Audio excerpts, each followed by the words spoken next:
السلام عليكم ورحمة الله وبركاته. يا صباح الفل عليكم جميعا يا جماعة، أو يا مساء الفل على حسب التوقيت اللي انت بتشوف فيه الفيديو بتاعي. طيب النهاردة فيديو أنا كنت قعدت إن أنا هعمله علشان في ناس كتير سألتني: أحمد إحنا خدنا فيزة أمريكا، بس بيكون في تحت الصورة كده في نجمة، في نجمتين، وفي بعض الأحيان بيكون 3 نجوم. فده اللي انا هحاول النهارده افهمه للناس: ما معنى كلمة نجمة ونجمتين و3 نجوم، وهل ليهم علاقة بالتحقيقات الامنية سواء في المطار وانت طالع من مطار القاهرة او في المطار ايا كان مطار امريكا ايا كان مسماه هو ايه في اي ولاية. فده برضو انا هحاول اشرحه النهاردة، وايه الفرق ما بين الاجراء الاداري والنجوم دي، وهل النجوم دي ليها علاقة بالاجراءات الادارية اللي حضرتك بتتحول فيها الكيس بتاعتك من السفارة الامريكية ولا لا. ده هحاول برضو اشرحه لحضراتكم النهاردة. بصوا يا جماعة بكل اختصار شديد، النجمة او النجمتين او ال3 نجوم دول ملهمش اي علاقة بالاميجريشن، ملهمش اي علاقة بالتحقيقات الامنية، ملهاش اي علاقة باي شيء. طب يا احمد هما بيحطوها ليه؟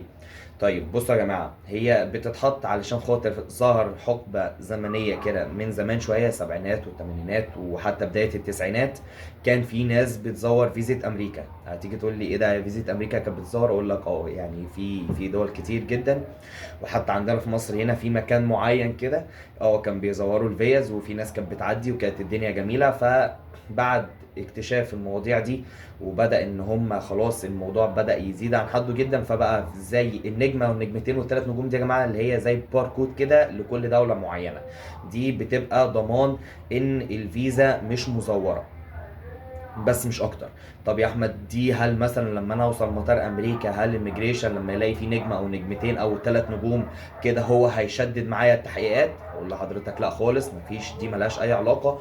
كلنا لما دخلنا بفيزة البي 1 بي 2، انا بتكلم طبعا على البي 1 بي 2، كلنا اتحقق معانا، وكلنا على حسب اوراقك وعلى حسب انت بتدي اريحيه لظابط الاميجريشن. انا فعلا هستخدم البي 1 بي 2 بغرض السياحه، تمام، ولا انا اخد الفيزا دي وانا داخل هستخدمها اي استخدام اخر.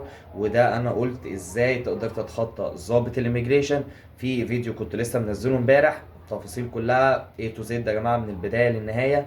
وحابب برضه انبه تاني ان مفيش اي حاجه حد يجي يقول لك ان خلاص انت خدت الفيزا فانت داخل البلد. مفيش حاجه اسمها الكلام ده. فيزا اي دوله مش امريكا بس بتدخلك مطار البلد فقط لا غير، انما اللي ليه الاحقيه الكامله في دخولك من عدمه لاراضي امريكا او دول الشنجن او اي بلد في العالم هو ضابط المطار، هو الاميجريشن اللي بيعمل معاك المقابله عشان يتحقق وعشان يتاكد في ان الشخص اللي قدامي ده هيستخدم نوع الفيزا اللي السفاره مدياها له بنفس الغرض، ولا هياخدها ويعملها هيستخدمها في غرض تاني.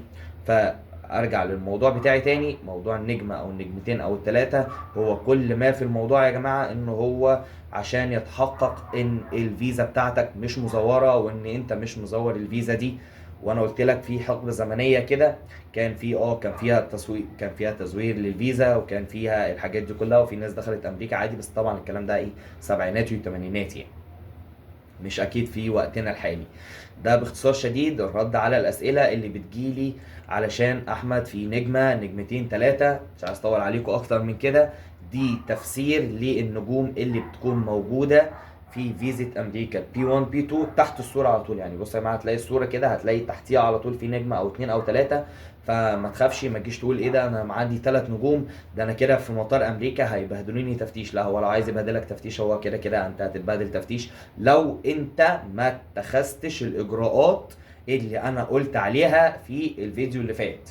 تمام، هعيد عليها سريعا. كشف سوري، كنت اقول لك كشف حساب بنكي.